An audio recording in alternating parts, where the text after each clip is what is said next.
Retomando las clases de nuestro curso de periodización de la fuerza y transferencia de la fuerza, tenemos que hablar de uno de los otros métodos que también se ocupa en la actualidad. Hay demasiada evidencia científica con este método, conocido como repeticiones de reserva. ¿Qué son las repeticiones de reserva? Vamos a suponer que un sujeto está fallando en una sexta repetición del trabajo de hipertrofia y en esa sexta repetición él decide hacer 4 series, buscando no llegar a la sexta repetición en cada serie, sino dejando 2 repeticiones que no va a hacer, solamente haciendo 4 repeticiones por serie. Esto se le llama repeticiones de recámara o repeticiones de reserva. Está comprobado de manera científica que los métodos que intentan llegar al fallo muscular no crean la misma respuesta adaptativa que los métodos que no llegan a ese fallo muscular. Entonces, esta es una nueva forma de llevar a cabo tu entrenamiento mediante este método de repeticiones de reserva, y más si está enfocado hacia la hipertrofia. Tiene mucho que ver con el método de percepción de esfuerzo, que es un tanto subjetivo, siendo honestos, pero ya hay evidencia científica que lo envuelve. Este método se puede decir que hace referencia a las famosas reps in reverb, es decir, repeticiones en reserva de una serie. En muchas ocasiones, cuando realizamos un entrenamiento de hipertrofia, estamos más pendientes por contar las repeticiones que hacemos que las repeticiones que nos quedarían para poder hacer. En cambio, con cualquier número de repeticiones se consigue hipertrofia, aunque el rango más óptimo es de 6 a 12 repeticiones aproximadamente, pero no con cualquier número de repeticiones de reserva se consigue esa hipertrofia. Por ejemplo, cuando realizamos una serie de 10 repeticiones, no es lo mismo realizar 10 repeticiones sobre 16 posibles que 10 repeticiones sobre 11 posibles. Se dice que para tener la hipertrofia se debe de tener un mayor estrés mecánico, principalmente estrés metabólico y daño muscular, pero no llegando al fallo de este. Si profundizamos en este ejemplo, se puede entrenar en días diferentes al mismo número de repeticiones, pero con intensidades distintas. Es decir, para variar la intensidad de nuestro entrenamiento no es indispensable realizar un número de repeticiones distinto, simplemente servirá con modificar el número de repeticiones de reserva. ¿Qué quiere decir esto? Que a lo mejor en un entrenamiento voy a dejar 2 repeticiones de recámara o de reserva, y en el siguiente entrenamiento voy a dejar 3 repeticiones de recámara o de reserva, y en el último entrenamiento solo voy a dejar una repetición de recámara o de reserva. Dicho esto, tiene mucho que ver también con los últimos estudios que han hecho de la 1RM, donde algunos teóricos argumentan que no es lo más óptimo en la actualidad el hacer 1RM. ¿Por qué no es lo más óptimo? Porque la 1RM no va a tener consideración en picos hormonales, en factores de fatiga, si una persona no durmió bien o no tiene un adecuado ciclo circadiano, y en aspectos psicológicos, si una persona tuvo un problema en casa, la muerte de algún familiar o alguna situación sentimental fuerte, no va a llegar con la misma capacidad de voluntad al entrenamiento. Son cuestiones que no te maneja la 1RM. Hay personas que se han estudiado y que en un ejercicio pueden hacer un día lunes 90 kilos de 1RM, y a los 2-3 días no poder volver a cargar esos 90 kilos. Tal vez están cargando 80 o 70, si hay una diferencia enorme. Pero en su bitácora registrada, las mismas condiciones de descanso, hormonales y psicológicas no van a ser las mismas. Aunque en muchos años atrás y en muchos lugares del mundo se sigue utilizando la 1RM también como parámetro y sigue dando también buenos resultados. No está por demás decirlo. Finalizamos esta parte de la evaluación. Vamos a pasar de lleno a lo que es la periodización. Dentro de todo el curso hemos hablado y hemos tocado temas principalmente del libro de Bompa, de la última actualización. Es de los libros que más proponemos leer, porque el método periodizado es en esencia el que se utiliza mayormente a nivel mundial y que ha dado grandes resultados, ¿sí? Entonces tenemos que hablar de la periodización, aquel proceso que intenta estructurar el entrenamiento deportivo durante un tiempo a través de periodos lógicos que comprenden las regulaciones del desarrollo de la preparación del deportista. La complejidad de las adaptaciones y la necesidad de intercalar fases de trabajo duro con fases de recuperación hace necesario el desarrollo de unidades de entrenamiento y grupos de las mismas, varias sesiones, que respeten los tiempos de adaptación necesarios. De esta manera, la estructura se organiza en ciclos, debido a que el deportista no puede mantener la forma deportiva durante mucho tiempo por limitaciones biológicas. Programación es la distribución cronológica de los distintos métodos de entrenamiento en función de un objetivo determinado. Entonces, cuando hablamos de la periodización, tenemos que decir cómo vamos a estructurar de forma lógica las distintas cargas de entrenamiento y cómo se van a programar y organizar estas cargas, siempre en busca de la famosa forma deportiva. Que esta forma deportiva, como bien sabemos, no se puede mantener largos periodos de tiempo. Tenemos esta pequeña gráfica tomada del libro de Tous Fajardo, donde nos habla del comparativo entre el trabajo periodizado y el trabajo no periodizado, ¿no? Las ganancias de fuerzas que se dan entre las 5 series de 10 repeticiones, las 6 series de 8 repeticiones, que no es un trabajo periodizado, y el trabajo periodizado.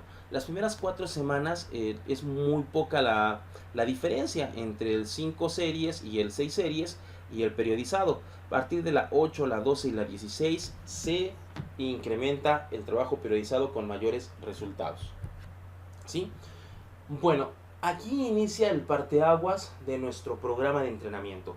Cuando nosotros hablamos de las distintas fases del entrenamiento, de las distintas manifestaciones de la fuerza que señala Bompa en distintos capítulos, nosotros tenemos que ir segmentando. Si es un deportista que no tiene tantos años en el deporte, se le tiene que crear una base, y esa base es a través de esta primera fase. Esta primera fase es con la que debemos iniciar todos los programas de entrenamiento. No podemos saltarnos fases. El saltarnos fases incurriríamos en lesionar a un sujeto. ¿Sí? Hablamos de la adaptación anatómica, también conocida en alguna literatura como la fuerza-resistencia. Nos dice que es la capacidad del deportista de realizar un rendimiento de fuerza durante un tiempo determinado, con una alta capacidad de resistencia a la fatiga, características en una secuencia de movimientos tanto cíclicos como acíclicos del señor René Vargas. Entonces, cuando llegamos a un gimnasio por primera vez, después de haber hecho una evaluación o una pequeña etapa de adaptación a los ejercicios, si es muy novato el sujeto y si nunca en la vida ha hecho pesas, tenemos que hacer una etapa de adaptación anatómica o de fuerza-resistencia, que es realmente cuando se maneja muchas repeticiones en una serie. La adaptación atómica o fuerza-resistencia va a tener objetivos. Uno de los principales objetivos es ir adaptando progresivamente a los músculos con el objeto de ir aumentando a cargas más intensas o elevadas, respetando principalmente uno de los sagrados principios del entrenamiento deportivo, el aumento progresivo o paulatino de la carga de entrenamiento. Crear la fuerza de base al inicio de una macroestructura o plan de entrenamiento. ¿Por qué va a ser muy importante esto? Porque al darnos la base de la fuerza a nivel de todos los grupos musculares va a evitar lesiones, y a su vez está mal utilizado el término que voy a decir, pero a su vez también se va a fortalecer el tejido conectivo de ligamentos y tendones. Sabemos que el tejido conectivo como tal no va a tener una hipertrofia, no va a tener un ensanchamiento, pero sí va a tener una mayor viscosidad y una mayor resistencia al movimiento. Esto va a evitar que nuestros chicos se lesionen, que nuestros deportistas. Yo he visto en muchos gimnasios, en el argot del empirismo, que son sus primeras sesiones del deportista, del cliente, del sujeto que va a entrenar, y quieren empezar con trabajos hipertróficos. Eso es una lesión segura a nivel articular para el deportista. Número 3. Puse un equilibrio corporal en la mayoría de cadenas musculares para evitar una lesión en el proceso de preparación. Recordemos que esta fase normalmente se va a trabajar también con ejercicios denominados todo el cuerpo. En inglés lo manejan mucho como full body. ¿Por qué? Porque vamos a trabajar en distintos planos y ejes.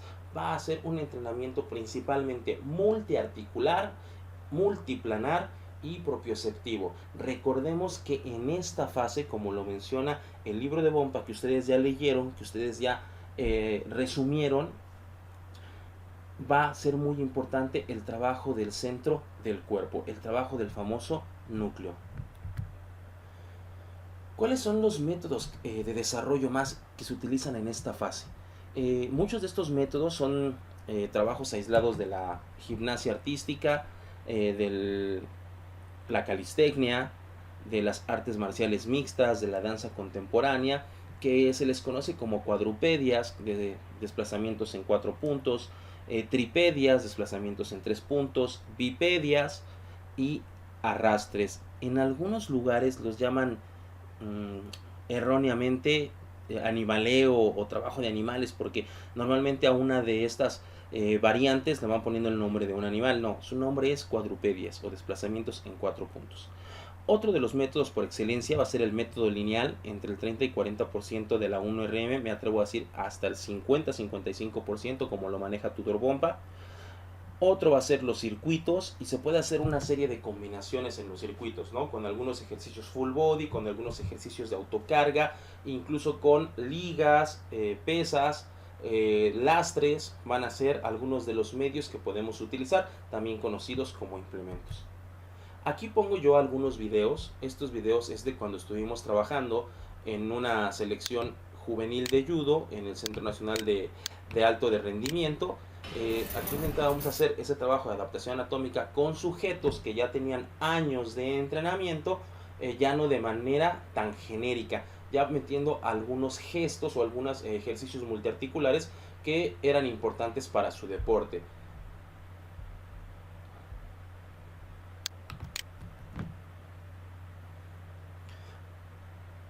Obviamente intentábamos cuidar un poco la técnica y priorizar todos los grupos musculares en esta fase genérica. No vamos a ahondar en algunos, pero sí en patrones de movimiento que ellos realizan en su práctica, que en este caso es el judo o era el judo para algunos de ellos.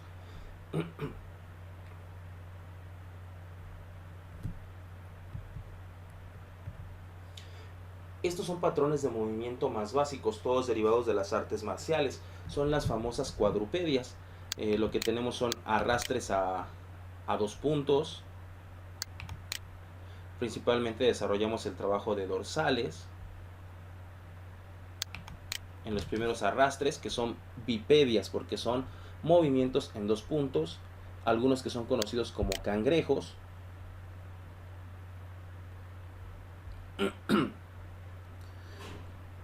Y de allí todos los trabajos de 4 puntos, intentando trabajar mucho las rotaciones, las abducciones principalmente, tracciones y empujes, como se puede ver en algunos videos. Igual vamos a tener mayor complejidad en algunos ejercicios que otros. Esto va a depender del famoso potencial de entrenamiento de cada sujeto. ¿Por qué va a depender de eso? Porque un sujeto que tenga poco tiempo en el entrenamiento, que no tenga buenas bases, no va a poder hacer ejercicios de alta complejidad, como los famosos marsupiales de las artes marciales mixtas, que en este caso eran ocupados en el judo.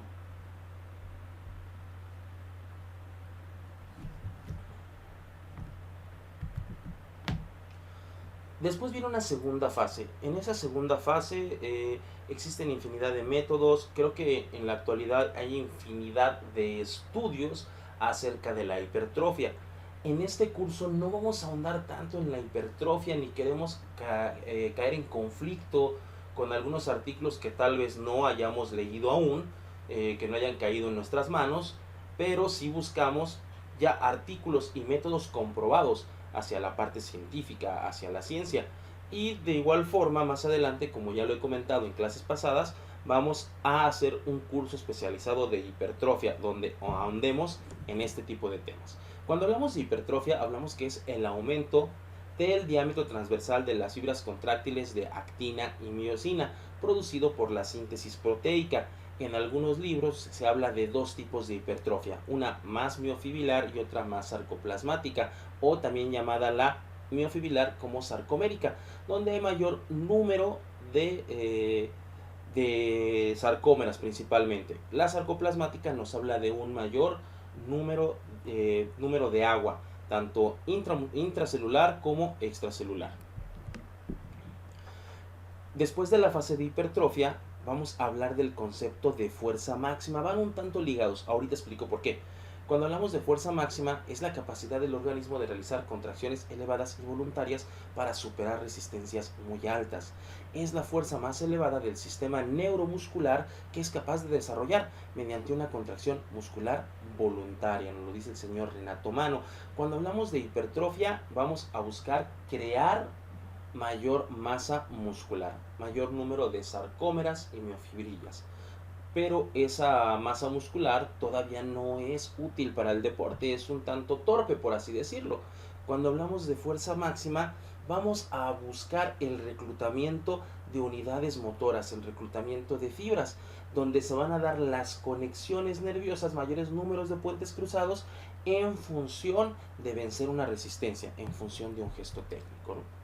En aspectos gráficos, lo que tenemos aquí, tenemos una motoneurona que está enervando a diversas fibras musculares, pero está reclutando mayores números de fibras para que el levantador del Atlas, que vemos como uno de los ejercicios que hace el hombre más fuerte del mundo, pueda cargar esa piedra. Está reclutando mayor número de fibras musculares. En términos gráficos, eso es la fuerza máxima.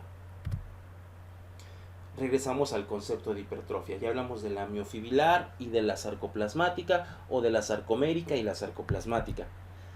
La hipertrofia va a depender de algunos factores, principalmente estructurales.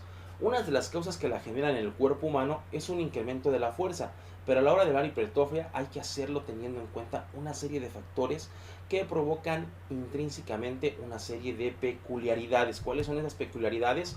Uno, el aumento de las miofibrillas.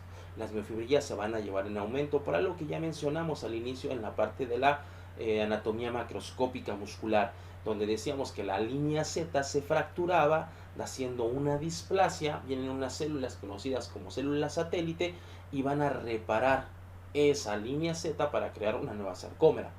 Se va a ver un desarrollo también del tejido conjuntivo. Va a haber mayor vasodilatación, mayor vascularización y por supuesto mayor viscosidad de lo que es el tendón, el ligamento, para provocar una menor fricción en el movimiento. El incremento de la vasodilatación, de la vascularización, por eso en muchos de los fisicoconstructivistas las venas se ven más grandes, se ven dilatadas, porque van a tener un mayor intercambio de productos de desecho y de nutrientes a nivel muscular, a nivel metabólico. Y se dice que hay un aumento del número de fibras musculares, pero este argumento a la fecha no está comprobado científicamente. Solo está comprobado científicamente en ratones. La hipertrofia también va a estar determinada por una serie de factores genéticos. Estos factores genéticos van a limitar potencialmente a la composición genética del sujeto. Habiendo sujetos más predispuestos a la hipertrofia, sí tienen un mayor número de fibras de contracción rápida, de las 2X y 2XB principalmente. La gente que a lo mejor no es tan apta para el trabajo de hipertrofia son los de contracción lenta, las 2B. Estos son algunos de los métodos que existen en el argot de la hipertrofia.